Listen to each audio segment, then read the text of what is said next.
آج کل ہر کسی کے ذہن میں سوال ہے کہ اچانک مسلم لیگ نون اور پیپلز پارٹی میں تناؤ کیوں بڑھ گیا؟ کیا واقعی یہ معاملہ نہروں کا ہے؟ اسلام آباد سے تو خبریں کچھ اور ہی سامنے آ رہی ہیں، وہ یہ کہ نہروں پر جو تنازع ظاہر میں دونوں جماعتوں کے درمیان چل رہا ہے، در حقیقت اس کا فیصلہ طاقتور حلقے پہلے ہی کر چکے ہیں۔ یہ نہریں اصل میں ان کے لیے بنی ہیں جو جب چاہیں ان کو تعمیر کر لیں، اور نہ نواز لیگ کے پاس اتنی جرأت ہے اور نہ ہی پیپلز پارٹی کے پاس کہ اس منصوبے کو روک سکیں۔ یہ نہریں جو بھی بنائیں، مگر سندھ کی عوام تو ان نہروں کے خلاف بآواز بلند اور مکمل یکجہتی کے ساتھ مسترد کر چکی ہے اور ان نہروں کے خلاف مزاحمت کو کسی بھی سطح پر لے جانے کے لیے تیار ہیں۔ ذرائع سمجھتے ہیں کہ نواز لیگ پیپلز پارٹی کو اپنے لیے پنجاب میں خطرہ نہیں سمجھتی، تحریک انصاف سے انہیں ڈر ہے۔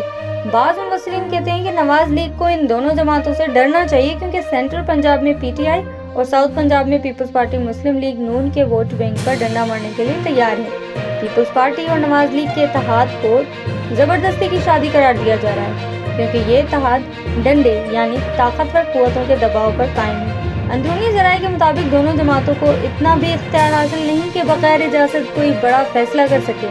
یہ پارٹیاں تو بغیر اجازت واش روم بھی نہیں جا سکتی۔ اب سوال یہ ہے کہ اس تناؤ کو بڑھانے والے بیانات کس کے اشارے پر آ رہے ہیں؟ کیا یہ محض عوام کو بہلانے کے لیے ایک نیا تماشا ہے یا اصل میں طاقتور قوتوں کی حکمت عملی ہے تاکہ دونوں جماعتوں کو دباؤ میں رکھا جائے؟ اصل فیصلے نہ پنجاب حکومت کر رہی ہے نہ وفاقی وزراء، سب نظریں ان حلقوں پر لگی ہیں جو کسی بھی وقت کھیل کا رخ بدل سکتے ہیں۔ یہاں سوال یہ بنتا ہے کہ کیا عوام کو ایک بار پھر صرف تماشا دکھایا جا رہا ہے یا واقعی کوئی بڑی تبدیلی آنے والی ہے؟ آنے والے چند ہفتے اس حوالے سے سب سے زیادہ اہم ہوں گے۔